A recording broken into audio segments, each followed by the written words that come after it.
Entró con una caja de pizza en las manos y una reputación que no le pertenecía, la de ninguna importancia. Nadie en la sala de control de Core Nexus miró a la repartidora cuando empujó la puerta, salvo por las manos temblorosas de un hombre en traje que parecía haber envejecido 10 años en la última hora. Las pantallas eran mapas incendiados, líneas que parpadeaban en rojo, alertas que se sucedían como relámpagos y un aviso que repetía la misma palabra hasta perder sentido. Arturo Villarreal se mantenía junto a la mesa central, con la corbata aflojada y la mirada clavada en un monitor que ya no le ofrecía respuestas. Cuando la puerta se cerró detrás de ella, el ruido del exterior, taxis, conversaciones, una ciudad que seguía su ritmo, quedó atrapado en otro mundo. Elisa no era ingenua. Había entrado cientos de veces en oficinas para dejar pedidos. Sabía leer el ambiente como quien descifra una receta. ¿Qué faltaba? ¿Qué sobraba? ¿Qué podía arreglarse con 2 gestos bien dados? Pero aquella sala olía a miedo y a tinta fresca de despedida. Varios ejecutivos se movían como sombras. Unos mandaban por teléfono, otros escribían correos que nadie leía. Alguien golpeó la mesa. Alguien más murmuró el nombre de un inversor. «Si perdemos esto, nos vamos a la mierda», dijo una voz grave, y nadie lo negó. «¿Quién pidió pizza?», preguntó Elisa con el capuchino del cartón aún caliente en la mano, buscando el pedido entre las caras. Su tono era el que usa la gente que sabe de antemano que no le van a creer. Nadie respondió. Fue Arturo quien alzó la vista. En sus ojos había una mezcla de sorpresa y algo que se parecía a gratitud, pero cubierto por la rutina del desastre. «Venga, deja eso en la mesa», dijo, con voz corta, «y siéntate, por favor». Ella dejó la caja, pero se mantuvo de pie, cruzando ligeramente los brazos. Las luces azules de los racks proyectaban sombras geométricas en su cara. Le gustó el contraste, aquello tan pulcro y profesional frente a una caja con manchas de grasa. Era una ironía que podía saborear. «¿Qué ha pasado?», preguntó, sin intención de fisgonear, pero con la curiosidad clavada como un alfiler. «Ataque», respondió alguien como si fuera la única palabra real en el vocabulario. Un apagón lógico, corrupción de backups, puertas que se cierran por dentro, todo a la vez. Elisa asintió. No preguntó por las palabras que no entendía, solo observó. Vio cables desconectados, un administrador que había corrido a meter una palanca y había vuelto con las manos en la cabeza, un técnico que explicaba algo con la energía de quien sabe que ya es tarde. En una esquina, una consola portátil intentaba hablar con los servidores y recibía como respuesta solo silencio. Había una fila de servidores con pequeñas luces que titilaban en patrones irregulares, como si un corazón digital estuviera sufriendo. No hizo preguntas, porque en el barrio donde creció las soluciones rara vez eran el producto de una ferga o de un título. A veces, una puerta que se atascaba pedía una mano firme. A veces, una máquina necesitaba que alguien la mirase como se mira a un animal herido. Así que se acercó, con una certeza que no sabía qué traía, y tocó con la yema de los dedos el chasis de un servidor. Frío, vibración leve. Sintió el pulso de algo que no se doblegaba, y al mismo tiempo no quería morir. «Hay un salvavidas físico», murmuró, «más para sí que para otros. Un reinicio de emergencia manual. Pero hay que cortar la corriente de la sala de control y no los alimentadores. Si tiran el apagón general, se joden las copias fuera del sitio». La sala se quedó en silencio, como se queda un cuarto en el que se ha nombrado una verdad incómoda. Nadie preguntó exactamente cómo lo sabía. La incredulidad es un sentimiento delicado, que muchos confunden con cautela profesional. Tomás, el jefe de seguridad informática, se acercó con una mezcla de escepticismo y necesidad. «¿Quién eres?», preguntó, con la voz de quien se cree dueño del mapa. «Repartidora», respondió Elisa. «También he desmontado bastantes ordenadores en casas ajenas para ver qué coño les pasa. No puedo ayudarte con códigos aquí, pero sí puedo ver lo que no funciona físicamente». No era mentira. Había aprendido a leer cables por necesidad, a abrir routers con una cucharilla cuando hacía prácticas de repostería en casa. No era el tipo de aprendizaje oficial, era un conocimiento de barro y paciencia, forjado entre foros, viejos manuales escaneados y la práctica de no dejar que algo pequeño se descompusiera por orgullo. Tomás la miró. Arturo la miró. En la mesa, alguien insinuó que era una locura, que eso era protocolo, que no se podía permitir la improvisación. Pero la empresa se estaba cayendo, literal y figurativamente. No había tiempo para ceremonias. Le dieron una linterna, le permitieron arremangarse.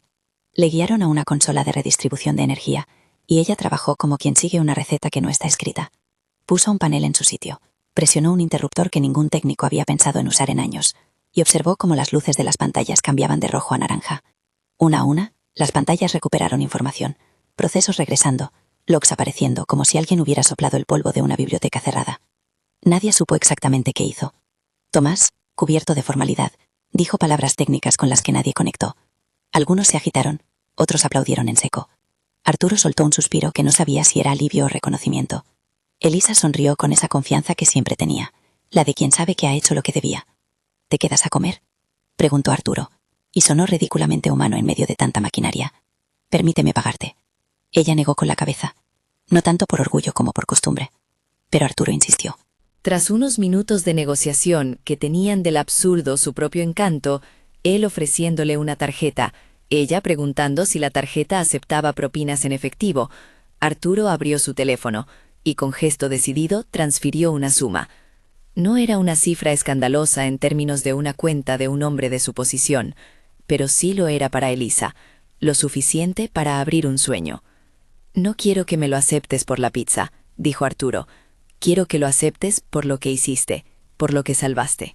Elisa miró la pantalla del teléfono, vio los números y se permitió una sonrisa que mezclaba sorpresa y un alivio que no se explicaba con palabras.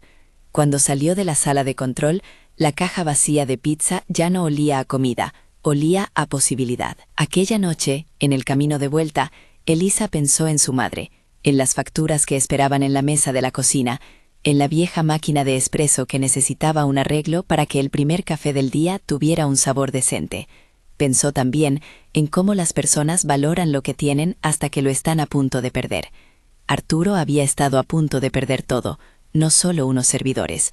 Había estado a punto de perder la confianza de la gente que confiaba en él, de ver sus contratos colapsar, de convertirse en titular de prensa por las razones equivocadas. En aquel vagón de metro, con la luz fluorescente dibujando líneas en su cara, Elisa imaginó un pequeño local con tazas, con pasteles que confundían, y con un nombre que hiciera un guiño a lo que ella era, técnica y creadora a la vez, Dulces Códigos. La primera vez que escuchó ese nombre en voz alta fue al día siguiente, cuando Lupita, su amiga desde los tiempos en que ambas compartían un mostrador en la pastelería del barrio, la abrazó con demasiada fuerza. Doña Mercedes, la vecina, trajo una maceta con un geranio repleto de flores rojas. Cada gesto parecía una pequeña celebración, cada felicitación, una promesa de que el barrio aceptaba otra cosa nueva en su paisaje. El dinero de Arturo no solucionó todo. Para empezar, había permisos, reformas, una licencia que casi la hace vomitar por sus complejidades administrativas. Hubo lloros con el pintor que dijo que no, que su presupuesto era una broma. Hubo noches en las que Elisa y Lupita discutieron sobre colores de azulejos como si fueran personas. Pero había algo de eléctrico en la idea, convertir su habilidad en algo que la sostuviera y a la vez sostuviera a otros. El café no sería solo un negocio, sería un lugar donde la gente pudiera sentarse sin prisa, donde los ordenadores de estudiantes se mezclaran con mesas de escritores, donde se celebraran pequeñas victorias. Lo llamó Dulces Códigos porque le gustaba la contradicción, dulce y técnico, amor y lógica. Mientras abría, la prensa local no tardó en mencionar el gesto del CEO, la repartidora que salvó Cornexus. Hubo titulares sensacionalistas y artículos más sobrios que contaron los hechos sin poesía. Para Elisa, la publicidad fue una sorpresa que le dio miedo y también una especie de vértigo nuevo. A los 3 meses, el local estaba lleno con regularidad. Doña Mercedes venía cada mañana a leer el periódico entre sorbo y sorbo. Lupita no soltaba el mostrador ni para ir al baño. Y Arturo apareció una tarde, sin anuncio, sin protocolo, sentado en la última mesa como un cliente más, con la energía de quien se siente en una casa que todavía no le pertenece. No fue inmediato el acercamiento. Al principio hubo formalidades, algunas miradas evitadas, un consejo de administración que hablaba de riesgo reputacional y una prensa lista para convertir cualquier gesto en imagen. Pero había una verdad que se imponía. Arturo volvía a sonreír con más facilidad cuando estaba allí. Hablaban poco de negocios, hablaban de cafés, del origen de un croissant, de cómo la masa necesita tiempos y paciencia.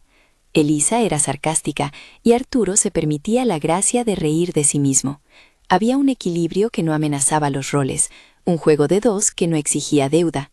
Fue en una de esas tardes plácidas cuando la primera sombra volvió a deslizarse por el borde de la ventana. Un cliente anunció en voz baja que había visto un informe extraño, una caída brusca en la bolsa que había afectado a Cornexus. En la mesa de al lado, un joven con un portal plegado levantó la vista y soltó una frase que, en cualquier otro momento, habría sido irrelevante. Nada bueno, los datos oscuros no se olvidan. Elisa no era ingenua. Había visto antes cómo los buenos días pueden filtrarse de miedo. Las noticias empezaron a moverse en hilos, titulares, tonos graves, análisis que hablaban de ataque persistente, de ciberataques organizados y de fallos en la infraestructura. Arturo volvió a aparecer en las noticias con un semblante más serio. Su presencia en Dulces Códigos dejó de ser un gesto casual y pasó a ser un símbolo buscado por cámaras que pescaban momentos para convertirlos en narrativa. En la oficina había reuniones cada 20 minutos. Las líneas de crédito se discutían como una oración que nadie quería rezar. El precio de las acciones oscilaba con nerviosismo, y en algunos despachos los planes para un rescate financiero comenzaron a dibujarse con trazos tensos. La primera vez que alguien dijo «ruina», lo hizo en voz baja, como si nombrarla fuera conjurarla. Arturo, que había confiado en la eficiencia y la previsibilidad, se encontró en un paisaje nuevo. Inversores que llamaban con correos llenos de ultimátums, periodistas que preguntaban con la misma frialdad con la que se ofrece un diagnóstico médico. Había una sensación de traición en el aire, un rumor de que alguien dentro del círculo había dejado puertas abiertas. Y cuando una televisión nacional dedicó 1 hora al tema, el teléfono de Arturo no paró de sonar. La delicada ecuación de su reputación y su capital empezó a inclinarse. Para Elisa, la cosa era más personal de lo que hubiera querido admitir. En Dulces Códigos, las mesas se llenaban de conversaciones sobre lo que significaba ser vulnerable en un mundo digital. Un adolescente leyó en voz alta un comentario que decía que la seguridad de Core Nexus jamás debería depender de una repartidora. Otro cliente maldijo la ligereza de la prensa. Lupita cerró la persiana unos minutos y puso música alta para calmar los nervios. Doña Mercedes tejía sin preguntar, como si los hilos pudieran recomponer la plata. Fue en una madrugada de viento cuando las primeras amenazas se hicieron personales. La puerta del local amaneció con un grafiti que no era el típico baboso del barrio. Era una frase dirigida, corta y cruel. No necesitaba subtítulos. El escaparate apareció con una piedra incrustada que quebró un cristal y dejó dentro un caos de tazas rotas y lluvia de azúcar. No había, por fortuna, fuego ni violencia física. Pero la intención estaba clara: atacar lo que Elisa representaba. No era solo el negocio.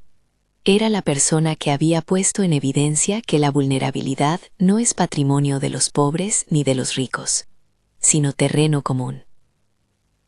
Elisa se levantó temprano y encontró en la calle a Pepe, el del kiosco, sosteniendo el cartel en el que había escrito, como siempre, la lista de los periódicos. «Lo siento, hija», dijo Pepe con la voz rota. Doña Mercedes estaba sentada en una caja vacía, con lágrimas secas en las mejillas. Lupita maldijo, pero con el cariño de quien maldice para espantar miedo. La policía tomó huellas, pidió vídeos de cámaras cercanas y fue amable en su profesionalismo. Fueron respetuosos. Nada más. Elisa, sin embargo, sintió un frío que no fue solo por el vidrio roto. «No es casualidad», dijo Tomás cuando vino a comprobar el lugar. «Es un mensaje». Elisa miró los escombros con una calma que no era tranquilidad. Había aprendido a leer señales en muchas formas. En el patrón de una masa, en la resistencia de un interruptor. Esto era una señal clara.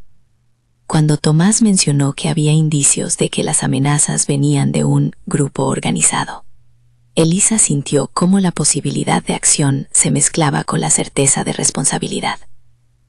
No tardó en recibir el mensaje. No era de voz ni de llamada. Llegó en un papel doblado que alguien dejó junto al mostrador, justo donde Lupita ponía las cuentas. Las palabras eran exactas, medidas para su efecto. «Deja de meter las manos donde no te llaman». No había firma. Había, sin embargo, un sello de intención que heló la sala de Elisa. Había quienes no se conformaban con dañar cosas, sino que querían miedo. Cuando Arturo apareció esa tarde, con la chaqueta arrugada y los ojos demasiado cansados para fingir normalidad, no encontró a Elisa llorando. La encontró sentada en una mesa, con las manos alrededor de una taza rotosa, como si el calor pudiera recomponer algo más que cerámica. Podría comprar un cristal nuevo, dijo él. Poner una alarma, contratar seguridad. Eso no es lo que quieren, respondió Elisa. Lo sabes. No vienen a romper ventanas. Vienen a que me vaya, a que me calle, y eso no va a pasar. Arturo la miró y vio en su cara la familiaridad con la resistencia. Él había perdido tanto en la última semana, inversores que pedían auditorías, rumores en la prensa que se transformaban en dentelladas, posibles demandas que rondaban como buitres, que la contención de Elisa le parecía un faro. Ella, en cambio, veía en Arturo a un hombre que había tocado fondo de formas que no siempre se leen en los periódicos. Había tocado la piedra de la incertidumbre empresarial y la había sentido fría en la palma de la mano. Alguien como él, con poder y control, ahora se enfrentaba a la sensación más básica, la vulnerabilidad. «No puedo exponer tu negocio», dijo suavemente. «Haré lo que haga falta para que esto sea investigado, pero necesito que confíes en mi gente. Y necesito que confíes en mí». La petición no sonaba como imposición. Sonó como el intento de un hombre que a su manera también necesitaba esperanza. Elisa asintió, no por la urgencia de un agradecimiento, sino por la lógica de una alianza. Ahora su supervivencia y la de él estaban enlazadas, no por un contrato, sino por un acuerdo más simple. Ambos querían que la vida continuara. En la oscuridad que siguió, mientras los periódicos publicaban teorías y la ciudad ofrecía su curiosidad, Tomás habló de pistas. Habló de sombras digitales que se habían movido desde dentro de la empresa, de nombres susurrados en pasillos, de correos rastreados a servidores con direcciones que no correspondían a locaciones conocidas. Javier Mendoza, ex agente y ahora investigador privado que Tomás recabó como contacto, llegó con una bolsa de cigarrillos bajo la manga y una actitud de quien no se impresiona con titulares. «La gente con poder odia perderlo», dijo Javier con voz grave. «Y cuando no les basta con odiarlo, buscan a quien culpar. A veces esa persona eres tú por ser visible. Otras veces esa persona es un chivo expiatorio perfecto. Hay gente que se aprovecha del caos para arrimar la toalla». Elisa escuchó, y no dejó de pensar en el papel doblado que había encontrado. No tenía pruebas, sino señales. Pero las señales se habían vuelto línea clara. Alguien quería provocar miedo, y el miedo era efectivo para derribar reputaciones y negocios. Ella no quería ser un chivo expiatorio. No era ese su destino. «Si quieren jugar sucio», dijo ella, «yo también puedo ser incómoda». Era mitad broma, mitad advertencia.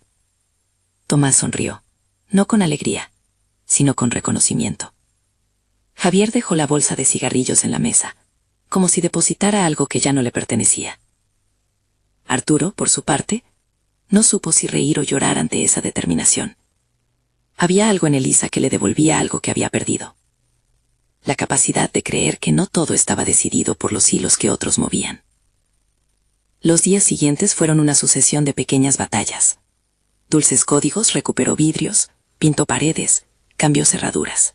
Se instalaron cámaras, se contrató a un guardia nocturno que hacía rondas con más cariño que instrucción. La prensa siguió escribiendo.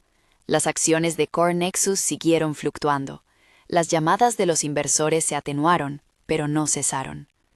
Y en medio de todo, Elisa y Arturo hallaron un lugar de conversación sincera, en una habitación trasera del café, con una caja de pasteles que nadie tocaba, y con la comodidad de no tener que fingir. «No quiero que esto parezca una historia de corazón empresa», dijo Elisa una tarde. «No soy la heroína de nadie. Soy una mujer que tuvo suerte de estar en el lugar equivocado en el momento justo». «No creo en la suerte», respondió Arturo. «Creo en las decisiones. La tuya fue no irte». Ella se encogió de hombros, con esa ironía suya que era la mejor defensa y la mejor arma. Pero en sus ojos había algo más, miedo contenido, una sombra de cansancio que no era solo por las noches de trabajo. Había un reconocimiento nuevo de que el mundo no perdona la visibilidad fácil. Justo cuando parecía que la calma regresaba, Esa calma que para una empresa significa trabajamos horas extra y evitamos titulares. La primera señal de que aquello era apenas la antesala de algo peor apareció en una madrugada lluviosa. Un correo anónimo llegó a la cuenta de Dulces Códigos, imágenes de la cafetería con anotaciones, días y horarios. No era solo amenaza, era seguimiento. Y la firma, una especie de seudónimo usado como burla, dejó claro que quien lo hubiese enviado no buscaba diálogo, buscaba miedo. Esa misma semana, Core Nexus sufrió un nuevo incidente. No fue tan espectacular como el primero, pero sí lo suficiente para que el consejo pidiera explicaciones y para que los abogados empezaran a escribir documentos que olían a protección.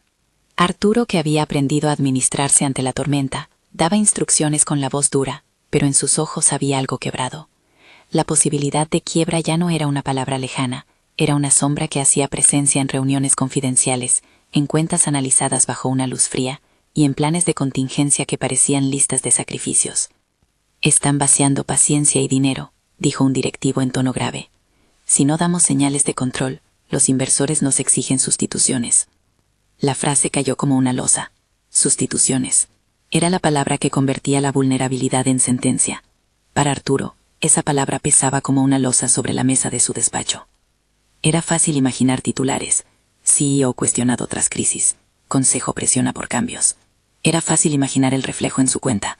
Números que bajan. Planes que se cancelan. La etiqueta de millonario arruinado, que los tabloides suelen aplicar como un martillo. Pero había una línea que no querían cruzar. La de culpar a Elisa públicamente.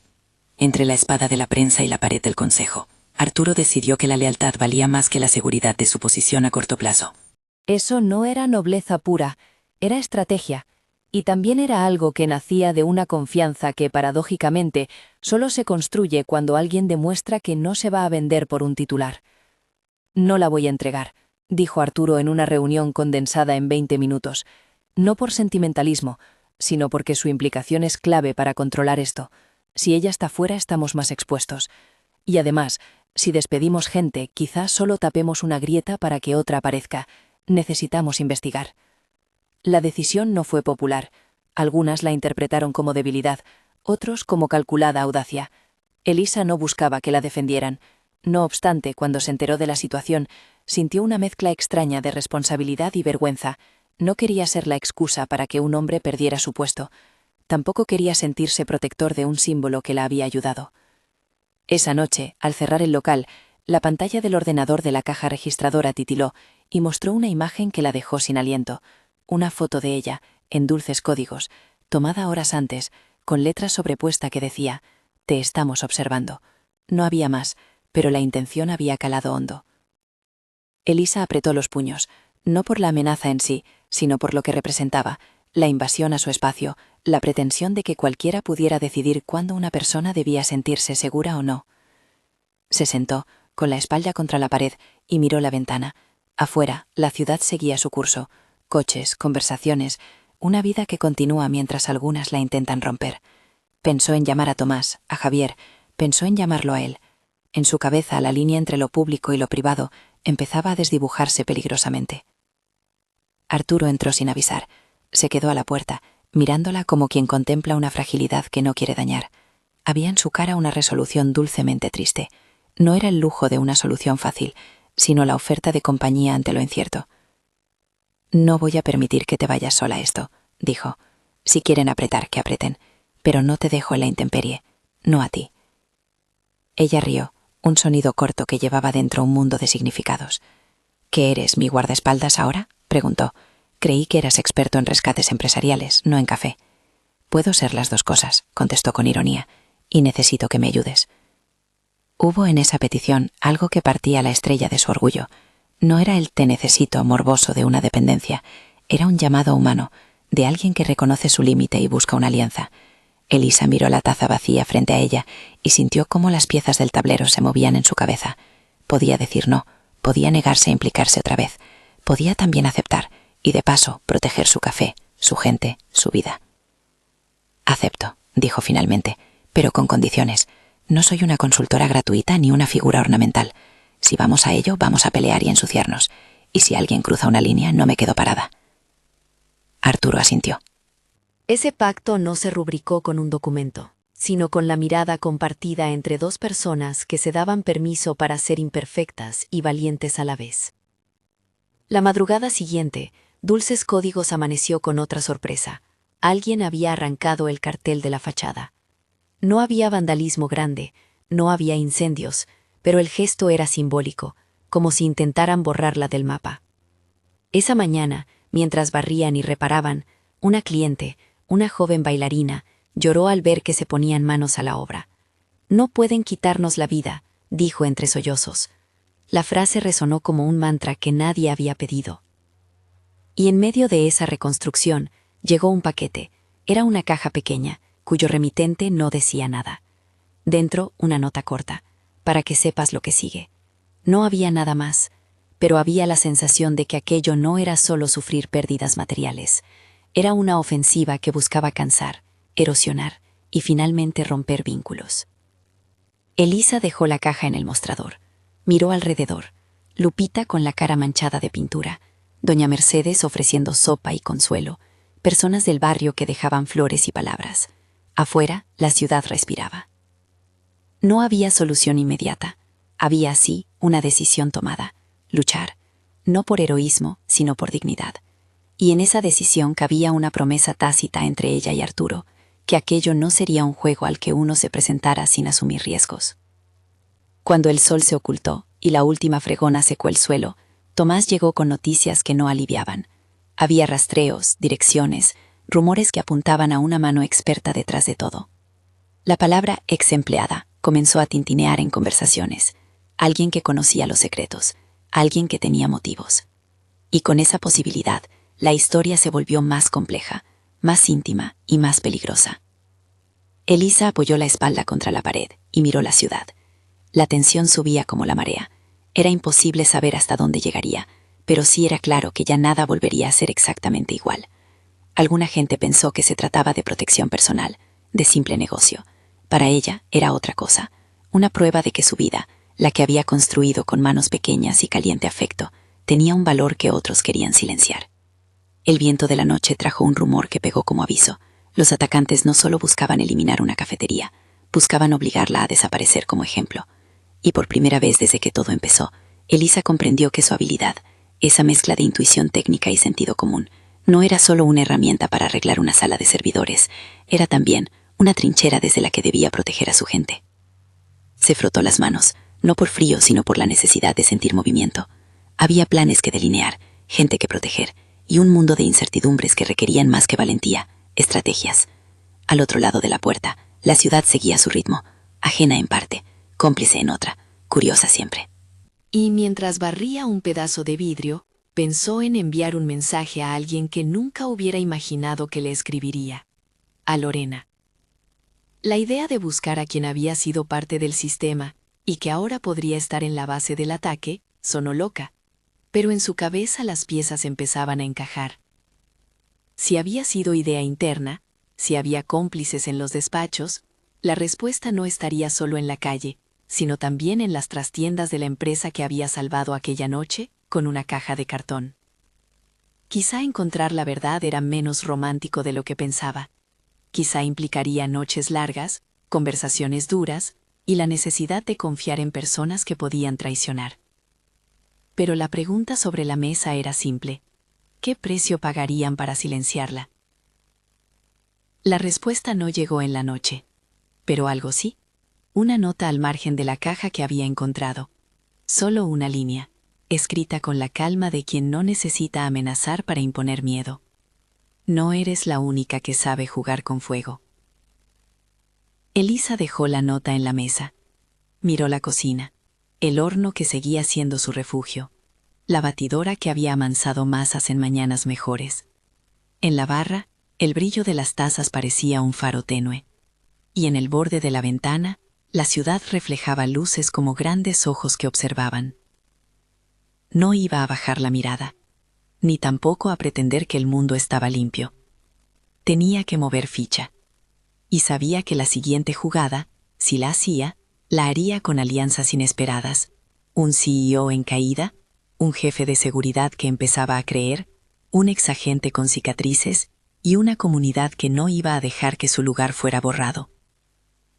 Cuando por fin apagaron las luces del café, la noche ya no se sentía tan amarga como antes.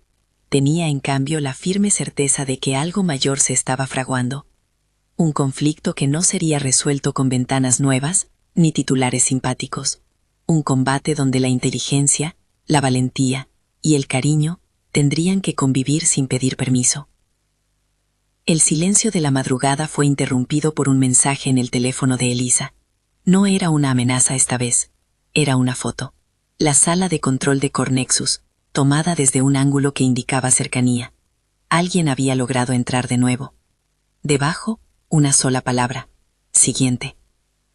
Ella dejó el teléfono en la mesa, con las manos temblando apenas. Sabía que aquel siguiente no era una opción, era una promesa que no podía aceptar. Cerró la caja registradora, apagó la música, y se quedó mirando la puerta, como quien guarda el aliento antes del salto. Afuera, la ciudad respiraba. Dentro, la batalla empezaba a tomar forma. Elisa dejó el teléfono sobre la madera del mostrador como si fuera una piedra caliente. La palabra siguiente parecía ahora un eco que se repetía en su cabeza. No fue un impulso, fue la calma que precede al movimiento. Encendió el ordenador, abrió la carpeta donde Tomás había dejado los accesos provisionales y respiró hondo. No pensó en héroes, pensó en pasos. Llamó a Tomás. Él llegó en menos de media hora, con su chaqueta rota por la prisa y una mirada que ya no tenía distancia profesional. Había empezado a importar lo que pasaba allí. Traía además a Javier, que nunca aparecía sin un gesto de agotamiento y sin una bolsa con más preguntas que respuestas. Los tres se sentaron en la mesa trasera, rodeados de cajas de pasteles que olían a mantequilla, y una sensación de que el mundo podía romperse y volver a pegarse con otras manos. «Tenemos que trazar quién dijo siguiente», dijo Tomás sin preámbulo. «No es un acoso cualquiera, es una firma, y alguien capaz de volver a entrar en la sala de control merece ser tomada en serio». Javier se encendió un cigarro en el balcón, aunque olía más a ritual que a hábito. Miró a Elisa y luego a Tomás. «No voy a prometer que vamos a encontrar a quien lo envió en 10 minutos», dijo, «pero sí que vamos a encontrar la dirección donde duerme la intención. Y para eso necesito que no borres ni un archivo, que no borres nada, conserva todo». Elisa asintió sin dramatismos. No estaba para gestos. Su café, su gente, su negocio y una parte nueva y entera de su vida estaban metidos en un borde de navaja. Había algo más. La idea de que lo que había hecho esa noche en la sala de control no había sido un accidente. Se había convertido en un punto de referencia que de una forma u otra la convertía en diana. Y las personas que apuntan a una diana no siempre se quedan en un grafiti. Las pistas no surgieron como en las películas. Apareció una madeja de pequeñas señales. Tomás recibió un paquete con una memoria USB anónima, que no contenía códigos crudos, sino fragmentos, correos internos, nombres cruzados, un listado de direcciones IP que se repetían como huellas. Javier examinó esos fragmentos con la paciencia de quien sabe leer mapas viejos. Algunas líneas apuntaban a servidores alojados en lugares intermedios, pero una coincidencia devolvía un nombre que todos conocían en Cornexus: Lorena Vázquez. El nombre cayó en la mesa como una losa y a la vez como una pregunta. Lorena era una figura que el pasado del propio Arturo ya había incluido en murmullos: exprogramadora, talentosa, con proyectos rechazados y una salida que había dejado ecos. No era la primera vez que una empresa veía a alguien marcharse con rencor. La diferencia estaba en la capacidad técnica y en la decisión. Lorena tenía ambas. «Ella conoce la sala», dijo Tomás, con la voz que usaba para dar malas noticias sin empastarlas con dramatismo. «Conoce los puntos ciegos, los atajos y sobre todo las susceptibilidades. Si se trata de alguien con acceso, es lógico pensar en ella, pero no la aceptemos como sospechosa por nombre. Hay que demostrarlo». Elisa no quería mirar el nombre con odio, quería mirarlo con resolución. Sabía que entre la gente competente hay voces que se rompen por justicia malentendida y otras que se rompen por hambre. En la carpeta que le había pasado Tomás aparecían correos que Lorena había escrito años atrás. Algunos eran técnicos, otros eran cartas de queja por proyectos que se le habían atribuido a otros. En una de esas carpetas había un documento tachado: Proyecto Dédalo, prototipo de resiliencia. El archivo no explicaba nada técnico. Contaba, en unas pocas líneas, la frustración de quien ve cómo su trabajo desaparece en manos de un director que luego aparece en la foto de una campaña. ¿Crees que lo hizo sola?, preguntó Elisa. Javier arrugó la frente. Su oficio había sido seguir hilos humanos más que digitales. A veces la soledad es un disfraz, dijo. La rabia se mezcla con la oportunidad. Lo que hemos visto dice que no solo hay dedo y teclado, hay quien podría beneficiarse con la desestabilización. Esa palabra, beneficiarse, hizo que en todos los rostros aparecieran nombres posibles. No tardaron en encontrarlo. Gonzalo Vega, directivo con acceso a información privilegiada, parecía aparecer en correos donde se discutían fusiones y contratos.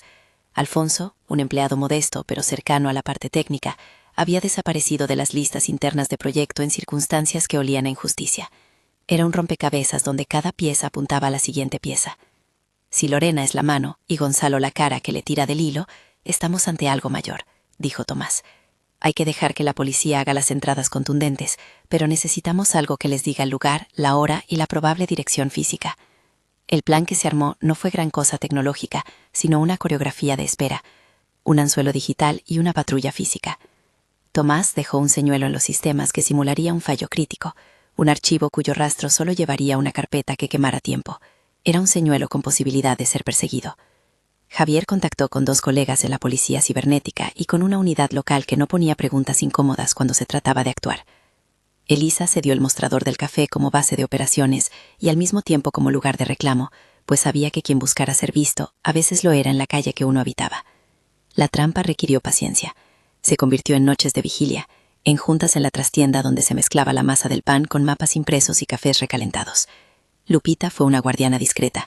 Hacía preguntas a clientes sin que estos notaran algo distinto y anotaba nombres. Doña Mercedes recortaba recortes de periódico y los pegaba con rabia tierna en la pared.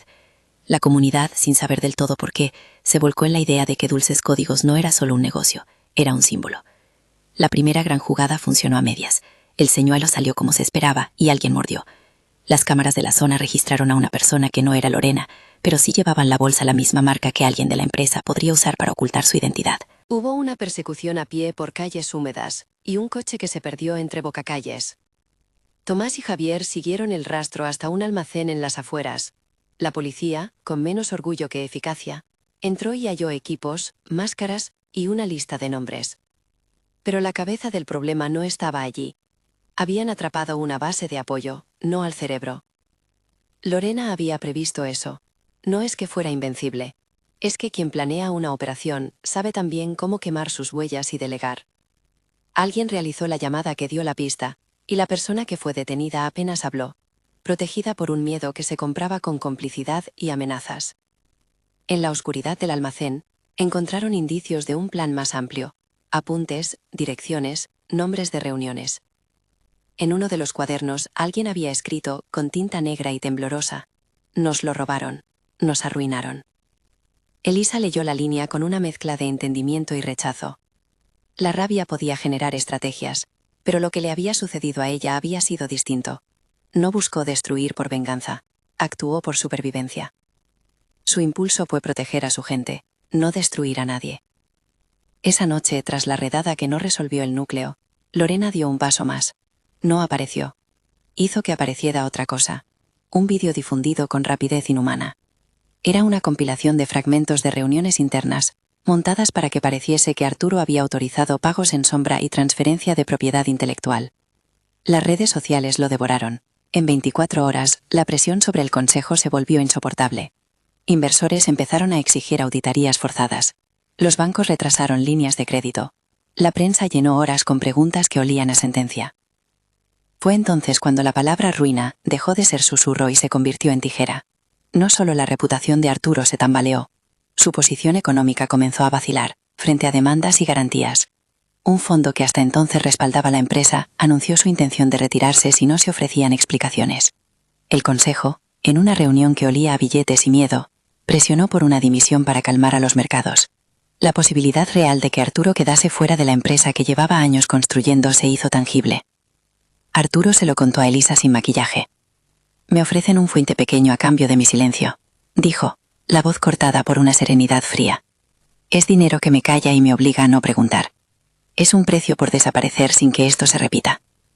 Elisa lo miró sin indulgencia. Él había tocado fondo en otros sentidos antes. La indiferencia del consejo, la sensación de que su valor mercantil era más importante que su integridad. Verle así la dejó tocada. No por romance, por lealtad humana. ¿Y qué vas a hacer?, preguntó, con la sinceridad que le daba la calle. No lo sé, respondió.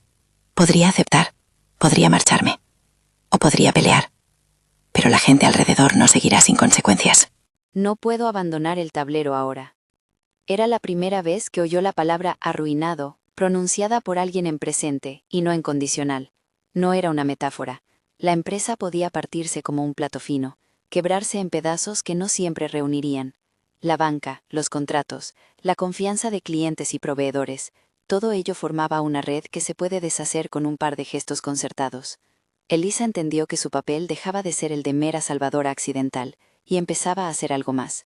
Aliado moral, consecuencia práctica, y en cierto sentido, salvavidas emocional. No voy a permitir que te arruinen sin luchar, dijo sin teatralidad, ni a ti ni a mi gente. Pero lo haremos con pruebas. La prensa se come la duda, las pruebas la tapan.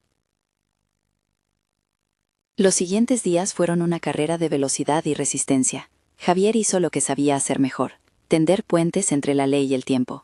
Tomás trazó movimientos de red con la precisión de un artesano. Lupita organizó la logística del café como si fuera un puesto de mando. Bocadillos, planchas, mantas. Doña Mercedes cosía galletas que repartían a los policías y a los voluntarios. La comunidad se convirtió en red de recados y ojos. La pista que llevaba a Lorena, en realidad, no estaba en una única base digital, sino en una sola decisión, una transferencia de información que se había hecho desde dentro. Alfonso, el empleado de quien se sospechaba que había sido apartado injustamente, empezó a aparecer en los documentos con un puesto marginal. Las voces que Javier logró captar en correos internos, con la ayuda discreta de un informante anónimo, mostraron un patrón. Gonzalo había promovido proyectos con nombres alternos, y en una de esas maniobras, se había apoderado de una idea que Lorena defendía. Ella, al salir de Cornexus, se había llevado más que resentimiento, se había ido con la sensación de que su carrera había sido robada. La ira de Lorena, explicada así, no la justificaba. Le daba sentido quizás a su decisión de castigar, pero no la exoneraba. Cuando la justicia trabaja, la explicación no sustituye a la responsabilidad.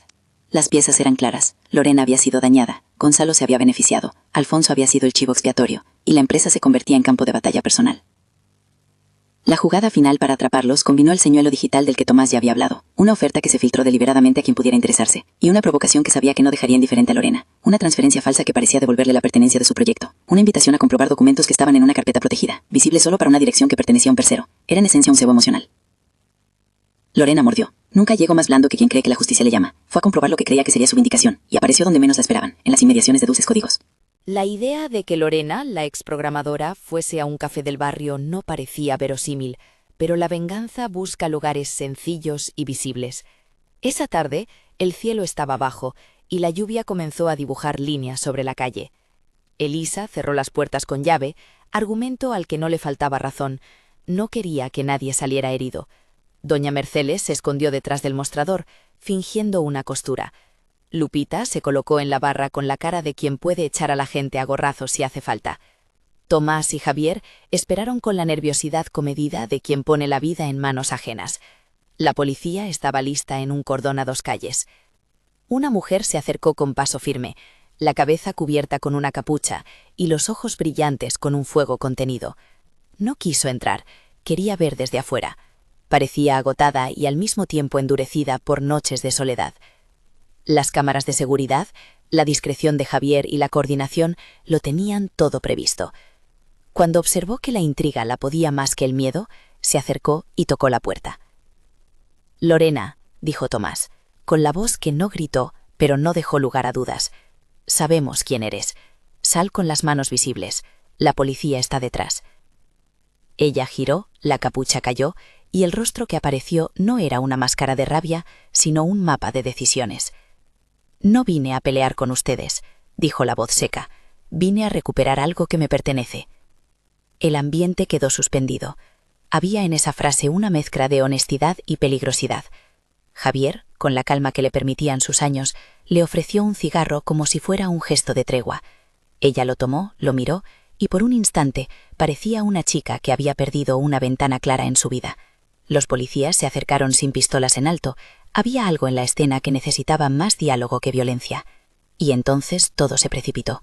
Desde la calle lateral apareció un coche negro que detuvo su avance, y de él bajó un hombre que no era Lorena, pero que sí era parte del engranaje, Gonzalo. Su cara tenía esa mezcla de control y nervio que tienen los que se saben en jaque. No intentó huir, sabía que las cámaras lo filmaban y que sus movimientos quedarían registrados. Pero no todo fue teatro. Gonzalo llevaba en la mano un sobre y tras él 2 hombres que parecían seguir órdenes. «No me jueguen a moralistas», dijo Gonzalo con voz fría. «Ella no es la única que merece algo. Corporate kills, todos lo saben. Y si esto era una oportunidad para equilibrar balanzas, la aprovechamos». La presencia de Gonzalo reveló la profundidad de lo que había ocurrido. No era solo una venganza personal, era una estrategia orquestada por quien se había visto con posibilidad de ganar doble. Hacer daño a la empresa para lucrar en la caída del valor y a la vez proteger su propia imagen anunciando un regreso más fuerte y limpio. La corrupción, cuando se asoma, encuentra siempre maneras de justificar su presencia. Las palabras subieron la temperatura de la tarde. Lorena, sin esperar la intervención de nadie, lanzó al aire una carpeta con documentación que, sin llave, no tenían valor público. Era material convencido de ser verdad, pero sin suficiente contexto. Los policías, en cumplimiento de su deber y con la orden expresa del juez que habían pasado por alto en otras ocasiones, pedían calma. Javier hizo un ademán discreto y la operación cambió el tono. No se trataba de una captura violenta, sino de una exposición. La prensa, que siempre aparece cuando huele el conflicto, ya se desplazaba por la esquina. Aún así, Gonzalo trató de presionar, sacó su teléfono y fingió transmitir. La policía actuó, registraron el coche, los teléfonos y descubrieron en el interior unos documentos que dejaban poco margen para la duda. No eran pruebas completas que cerraran todo el caso, pero sí eran la pieza que acoplaba las motivaciones. Negociaciones escondidas, acuerdos escritos en correos cruzados, cláusulas que transferían propiedad intelectual sin firma clara. Además, apareció la firma de Alfonso en un documento que parecía una coartada. Le habían pedido firmar un acta sin darle contexto y luego lo habían desplazado. Era la evidencia de que habían usado a alguien como chivo expiatorio. La escena terminó con arrestos moderados, detenciones para investigación, incautación de equipos y, sobre todo, la apertura de una carpeta judicial que empezaba a hacer ruido. Lorena fue detenida con protocolaria dureza. No hubo dramatismo, aparte de su mirada que no pedía perdón, sino explicación. Gonzalo, al ver las pruebas y los rostros que dejaban entrever el final, intentó negociar, pero los jueces y los inspectores no negocian reputaciones bajo la luz del día. La evidencia, cuando surgió, empezó a curvar la balanza. La Fiscalía, con más prudencia que en casos anteriores, requirió peritajes y órdenes de bloqueo de cuentas en investigación. El Consejo de Cornexus, ante la gravedad, pidió tiempo y envió a algunos miembros a declarar. Los titulares empezaron a cambiar de tono, de la condena automática a la posibilidad de que alguien hubiera orquestado el caos. Mientras tanto, Dulces Códigos vivía una semana extraña. La calle ya no era la misma. Batecafé era la misma con gente que venía a ver la historia en primera fila. Algunos clientes seguían lejos por miedo, otros se acercaban por solidaridad. La tapa de la prensa local empezó a hablar de alianzas improbables entre una repartidora y un empresario. Elisa sintió en su cuerpo la ráfaga de estar expuesta y sostenida al mismo tiempo. Arturo, entretanto, entró en una sala de crisis de la que no saldría indemne. La votación interna del Consejo no se inclinó por su dimisión inmediata. Los lazos financieros y los riesgos de reputación que una salida precipitada suponían hicieron que muchos respiraran con cuidado. Pero la sombra de la quiebra no desapareció. Los bancos mantenían reservas, los fondos se mostraban reticentes y la posibilidad de que tiernas líneas de crédito se convirtieran en imposición real no estaba descartada. En pocas palabras, su patrimonio corporativo estaba en peligro. La palabra arruinado ya no sonaba como metáfora, era plausibilidad. «Me dan 2 semanas», dijo Arturo a Elisa en la penumbra del salón de su piso. 2 semanas para mostrar controles, para demostrar que lo que ocurrió no fue por mi negligencia. Si no, los inversores presionan y la empresa cae en una reestructuración que me borre. Ella sintió en el estómago la descarga que produce la posibilidad de perder lo construido. No solo era dinero, era un proyecto, empleos, historias y un rostro público que, de persistir el daño, se convertiría en chasis vacío. «No vas a hacerlo solo», contestó ella. «Tienes evidencia, la hemos conseguido. No puedo prometer resultados, pero sí que no dejaré que vendas una culpa que no es tuya». Esa noche, mientras la ciudad respiraba ya con otro ritmo, la Fiscalía presentó cargos provisionales contra Gonzalo y solicitó medidas cautelares. Lorena fue puesta bajo custodia mientras se evaluaba su grado de implicación y si había ordenado atentar contra personas o solo contra la estructura informática. La presencia de Alfonso como testigo protegido cambió la narrativa. Se supo que la persona que había sido apartada del proyecto había sido utilizada como basa por quienes llevaron en su bolsillo la decisión moral de sacar adelante un beneficio propio.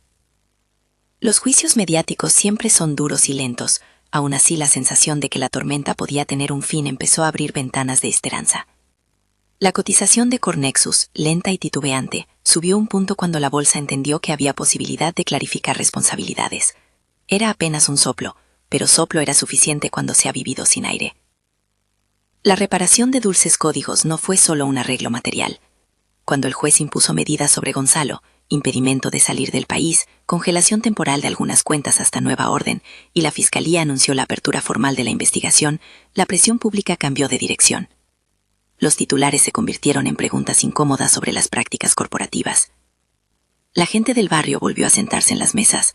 Algunos traían flores, otros traían contratos de trabajo para el personal, y más de un cliente compró la idea de que aquel local era un refugio y no un objetivo.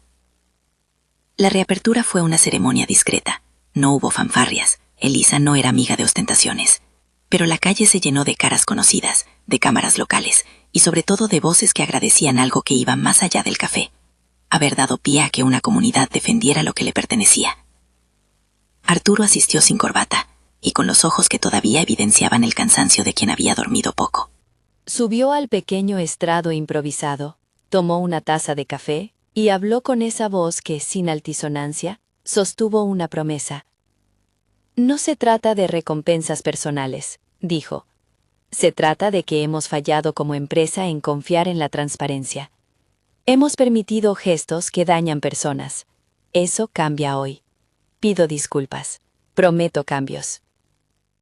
Sus palabras no borraron nada, pero hicieron lo que las palabras bien colocadas pueden hacer: devolver un marco de dignidad. No todos creyeron en él, pero algunos decidieron darle una oportunidad. En la declaración pública, Arturo defendió a Elisa de manera tan clara que algunos miembros del consejo pusieron el gesto duro de quien evalúa consecuencias. No fue bonito, fue justo. Los procesos siguieron su curso. Gonzalo fue llamado a juicio. Lorena enfrentó cargos que incluyeron sabotaje informático y extorsión. Y Alfonso se presentó como quien fue manipulado. La sentencia no llegó en días, ni en semanas. Llegó en meses. Hubo audiencia tras audiencia, peritajes que necesitaban tiempo, y expertos que explicaban con metáforas lo que no debían detallar. La justicia, lenta, dejó clara que la venganza siempre tiene un precio, y que las redes de poder terminan por tensarse hasta quebrar. En el ínterin, algo cambió entre Elisa y Arturo. No fue una epifanía dramatizada, sino una suma de gestos, cafés compartidos en la trastienda, decisiones tomadas a la par, conversaciones donde ambos se permitían la vulnerabilidad. Arturo dejó de ser solo el hombre con traje, y se convirtió en alguien que hablaba con nombres y no con títulos. Elisa dejó de ser la repartidora ocasional y se convirtió en socia moral de un proyecto que había ayudado a salvar. Entre ellos hubo risas, discusiones y noches largas. Hubo también un reconocimiento tácito de que el afecto no es rescate, sino camino compartido. Llegó el día en que la Fiscalía presentó pruebas que apuntaban con claridad hacia Gonzalo como instigador de una campaña destinada a debilitar a la empresa para beneficiarse en operaciones paralelas. No fue un final espectacular. Fue el trabajo paciente de investigadores, empleados que decidieron contar la verdad, y documentos que, bajo la lupa, no pudieron sostener la mentira. Lorena, quien había admitido su resentimiento en un interrogatorio que tuvo más lágrimas que gritos, recibió una condena que incluía la posibilidad de redención a través de trabajo comunitario y programas de reinserción técnica. No fue impunidad, fue la consideración de que detrás de la venganza había heridas que necesitaban tratamiento. Gonzalo fue inhabilitado y recibió una sentencia por corrupción y manipulación. Alfonso recibió una disculpa pública por parte de la empresa. Para Elisa, nada de eso borró el miedo ni la tristeza, pero sí cerró una etapa que estaba en proceso de envenenar no solo su café, sino la forma en que veía su mundo. La reconstrucción final fue la que la ciudad recordaría con cariño. Dulces Códigos reabrió con más seguridad, sí, pero también con una nueva filosofía de comunidad. Puestos de trabajo dignos, un programa de apoyo a jóvenes que querían aprender oficios técnicos y una pequeña beca para madres solteras. Arturo financió parte de ello con una fundación que anunció en la reapertura. No era una donación para lavar su reputación, sino un compromiso que exigía transparencia y participación comunitaria. El gesto fue recibido con sospecha por algunos y con gratitud por otros, pero sobre todo con esperanza. La vida de Arturo cambió de tal forma que la palabra arruinado perdió su filo. No porque el dinero no hubiese estado en riesgo, sino porque su definición de éxito se transformó. Dejó de ser alguien cuyos días giraban en torno al balance final y empezó a ser alguien que valoraba la confianza, la gente y la posibilidad de fallar con menos estrépito. Tenía, sí, cicatrices profesionales, pero tenía también un núcleo intacto que la crisis no había logrado amputar. Había aprendido que la ruina mejor temida era la del ego que no escucha. En los meses que siguieron, Elisa convirtió Dulces Códigos en algo más que un café, un punto de encuentro para jóvenes tecnólogos, artistas y vecinos.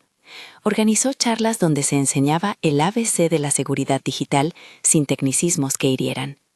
Habló de medidas básicas, de derechos y de cómo proteger la vida digital sin crear pánico. Allí nunca apareció una palabra complicada. Todo se explicaba con metáforas sencillas.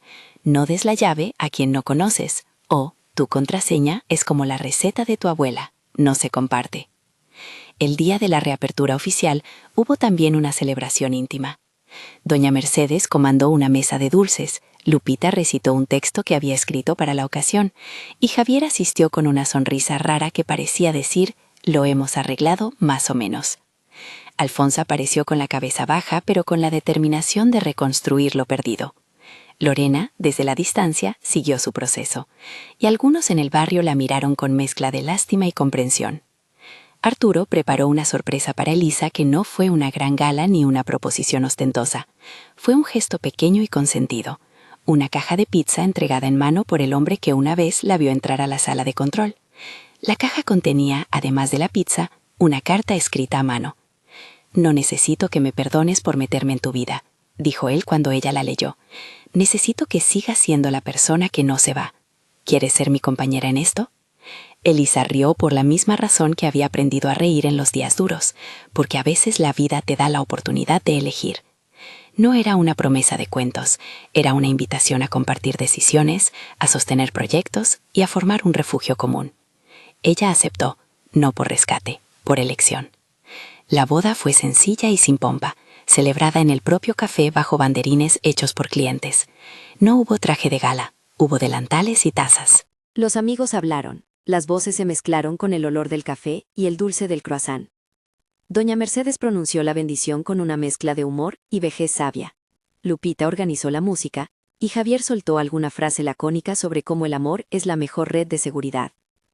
Arturo y Elisa se miraron con la familiaridad de quienes han compartido noches sin dormir, decisiones duras y pequeñas alegrías. En la fiesta hubo una placa que Elisa colocó en la pared. Dulces Códigos, lugar de segundas oportunidades. No era un título marketingiano, era la verdad que empezaba a regir allí. La comunidad se abrazó, la prensa local destacó la historia como una fábula urbana de coraje y sentido común. Y la ciudad respiró como quien sale de una tormenta, menos escéptico. Meses después, Cornexus había cambiado. No completamente. Las empresas son organismos con inercias que tardan en transformarse. Pero había un consejo nuevo donde la transparencia ya no era un adorno. Había procedimientos y pequeñas garantías que habían surgido, en parte por la presión social, y en parte por la convicción de quienes habían vivido el colapso. Arturo no recuperó la inocencia, ni pretendió hacerlo. Recuperó, en cambio, una manera de estar en el mundo que incluía reconocer errores y reparar. Su fortuna, si se mide en balances, había sufrido. Su riqueza real era otra. Tenía la posibilidad de construir algo con menos títulos y más nombres.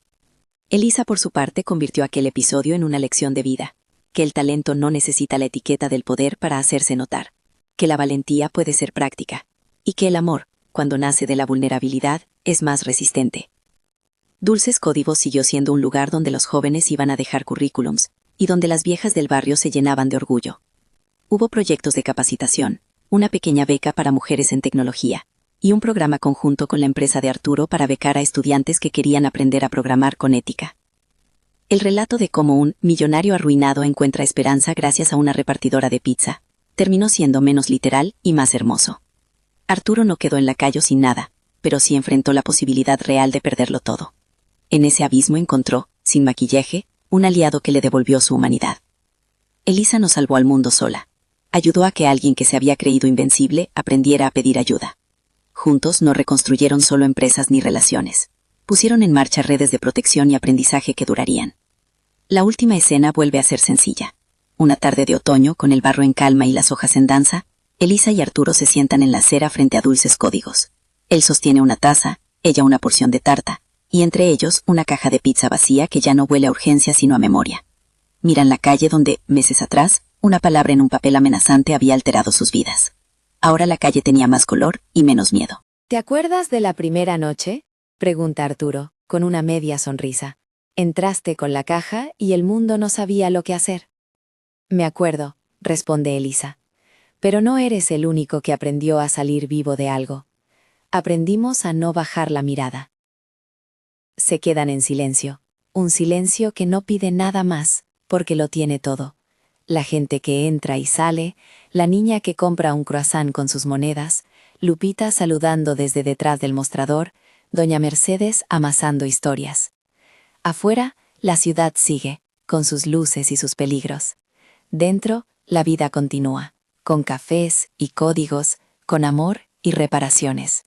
Y en algún lugar, la promesa cumplida.